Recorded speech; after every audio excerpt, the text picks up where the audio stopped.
What's up guys, Joey here with Tech, and we're checking out Huawei's next entry into the folding smartphone segment, the Huawei Mate XS. Now, what sets this one apart from last year's Mate X and of course Samsung's very own Galaxy Fold and Galaxy Flip? Let's find out.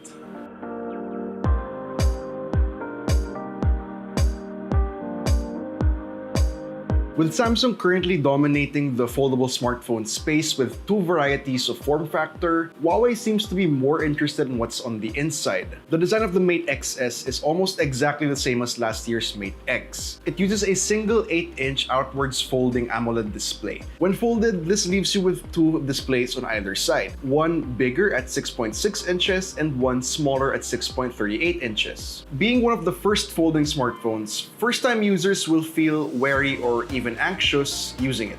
The outward folding mechanism leaves the whole display exposed regardless of the configuration you're using. There's also a very small learning curve to unfolding it. There's actually a button you need to press to release the latch that will allow you to unfold the screen. When unfolded, you will be mainly using the 6.6-inch portion of the display, as the opposite end sits along a spine that houses the buttons, ports, and quadruple cameras. This is an efficient use of space as it removes the need for a dedicated secondary display like on the Samsung Galaxy Fold. This also makes it much more pocketable than the Fold, with the thinnest portion unfolded at just 5.4 millimeters. Holding the Mate XS together and allowing it to fold-unfold is Huawei's Falcon Wing design hinge. Made with zirconium liquid metal and put together with about 100 components. Huawei claims that the hinge of the Mate XS is more durable than its predecessor. First-time users will probably get worried about the small squeaking sound the device makes when unfolding, but it's pretty normal for this type of device. The Mate XS has a crease on its display where the hinge is located, but unlike the Galaxy Fold's crease, it's not that noticeable nor much of a bother. Additionally, it's easy to mistake both ends of the hinge for a stylus. The Mate XS is armed with a Kirin 990 5G chipset. This will support both SA and NSA 5G. This is accompanied by 8GB of RAM and 512GB of internal storage.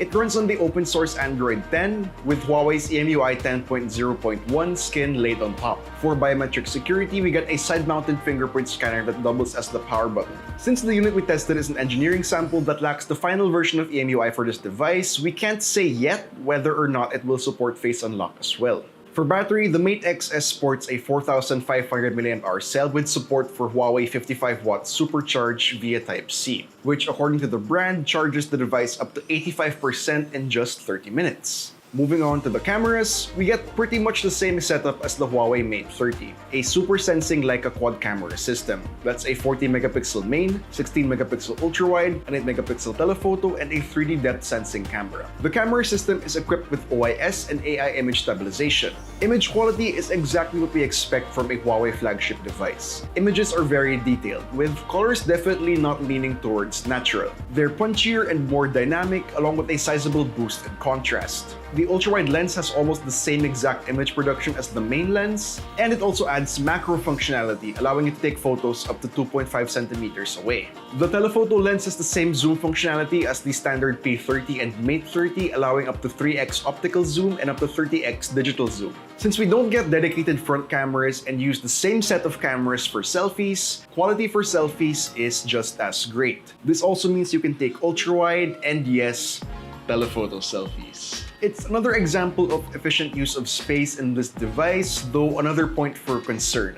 If any of the cameras get damaged, then you can't take rear photos nor selfies. Now, to wrap up, the Mate X is a good sign that Huawei is still alive and kicking in the folding phone segment. But we're left wondering if it will suffer the same fate as last year's Mate X. While that phone was able to showcase Huawei's ability to create a folding phone, it didn't end up getting a global release. To be honest, we were expecting more than just a Mate X with a new chipset and cameras. But that's exactly what we get with the Mate XS.